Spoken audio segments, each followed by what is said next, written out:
வணக்கம். ஒரு நாள் ராத்திரி ஒரு பணக்காரர் அவரோட வீட்டு கதவை சாத்துறதுக்காக வெளியில வரார். வெளி கேட்டு சாத்துறதுக்காக அந்த கேட்டு கிட்ட ஒரு வயசான ஒருத்தர் உட்கார்ந்து இருக்கிறார். அன்னைக்கு நல்ல குளிர் வேற. உடனே அவர் வெளியில வந்து அந்த ஐயாவை பார்த்து, இவ்வளவு குளிருதே, நீங்க இப்படி உட்கார்ந்து இருக்கீங்களே இப்படி வெளியில, அதுக்கான ஆடையும் நீங்க போட்டுக்கலையே, ட்ரெஸ் போட்டுக்கலையே, எப்படி நீங்க குளிர தாங்குறீங்க அப்படின்னு. அப்ப அவர் சொல்லியிருக்கிறாரு, இந்த குளிர தாங்குறதுக்கான உடல் வலிமையும் மன வலிமையும் எனக்கு இருக்கு, இயற்கை கொடுத்திருக்கு, இதுக்கு நான் பழகிக்கிட்டேன் அப்படின்னு பதில் சொல்லியிருக்கிறார்.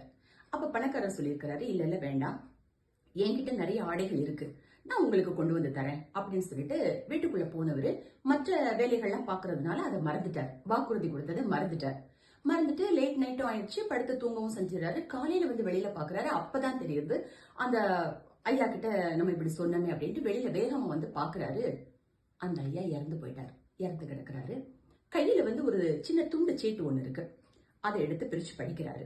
படிச்சா இந்த குளிரை தாங்கிறதுக்கான வலிமை வந்து இயற்கையாவே எனக்கு இருந்தது. ஆனா நீங்க எப்ப ஆடை கொண்டு வந்து தரேன்னு சொன்னீங்களோ அப்ப அந்த ஆடையை உடுத்தினாதான் எனக்கு குளிரை தாங்க முடியுங்கிற எண்ணம் எனக்கு வந்துருச்சு. அதனால இந்த குளிரை என்னால தாங்க முடியல அப்படின்னு அது எழுதியிருந்ததாம். ஒருத்தவங்களுக்கு வாக்குறுதி கொடுத்தா அதை கண்டிப்பா நிறைவேற்றணும். அப்படின்னா மட்டும்தாங்க நம்ம வாக்குறுதி கொடுக்கணும், இல்லைன்னா அப்படி கொடுக்க வேண்டாம்.